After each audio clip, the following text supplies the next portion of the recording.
Putin's inner circle doubts link between Ukraine and Moscow attack. Part of Russian President Vladimir Putin's inner circle believes there is no evidence linking Ukraine to the terrorist attack at Crocus City Hall near Moscow, reports Bloomberg. 4 unnamed individuals with close ties to the Kremlin revealed that Putin was present at meetings where it was concluded that Ukraine was not involved in the attack. However, Putin, as before, intends to use the tragedy to rally Russian citizens against Ukraine, another source of the news agency clarified. Bloomberg's sources also shared that the Kremlin was shocked that Russian security services failed to prevent the shooting at the shopping center.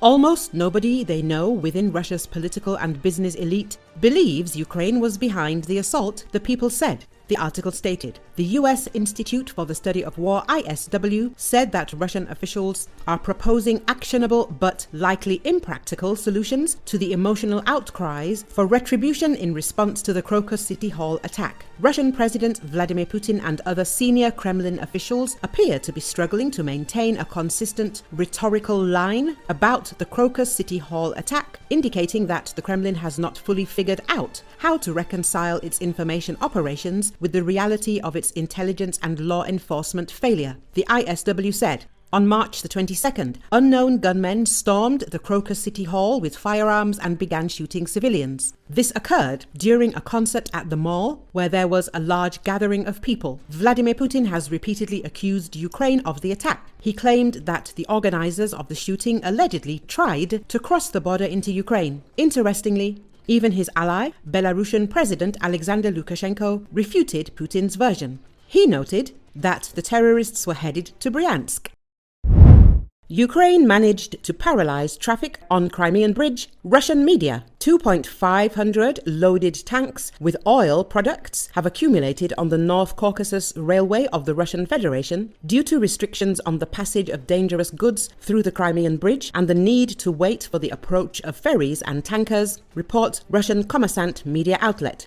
This problem was discussed at a meeting of the Working Group of the Ministry of Industry and Trade of the Russian Federation on March the 15th. It follows from its proceedings the publication refers to this document. Some stand for 6 months. Market participants propose to use more tankers for transportation to the Crimea and in the meantime to block the release of additional tanks to the network. In this direction, the newspaper writes. According to her, the downtime in the south emphasizes the general shortage of oil and gasoline tanks in Russia, assessing it in different ways from hundreds to 45,000 units. Oil companies propose to temporarily lift the ban on extending the service life of tanks, but railcar builders and Russian railways oppose this. Vasyl Malyuk, the head of the security service of Ukraine, said that Russia no longer uses the Crimean Bridge to supply weapons to the front after Ukrainian strikes damaged the crossing. The bridge, also called the Kerch Bridge, connects the Russian mainland with the Russian-occupied Crimean Peninsula,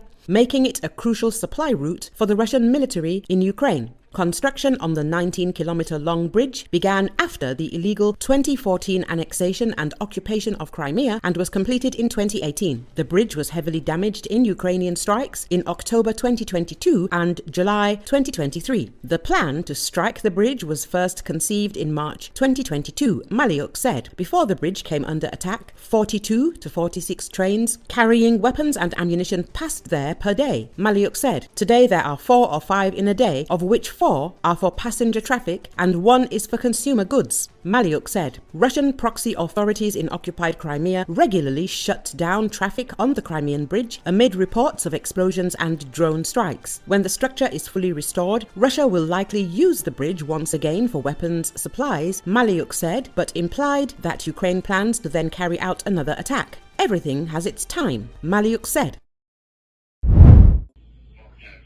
A portion of a bridge in the U.S. state of Maryland has collapsed after a large boat struck it, causing multiple vehicles to fall into the water below. Baltimore Mayor Brandon Scott says he is aware of the incident at the Francis Scott Key Bridge in the city and is in contact with local authorities. Scott says, "I'm aware of and en route to the incident at the Key Bridge. Emergency personnel are on scene, and efforts are underway. Baltimore City Police have just confirmed with us that it is possible that there are workers in the water after the Key Bridge collapse." Holy hell. One of the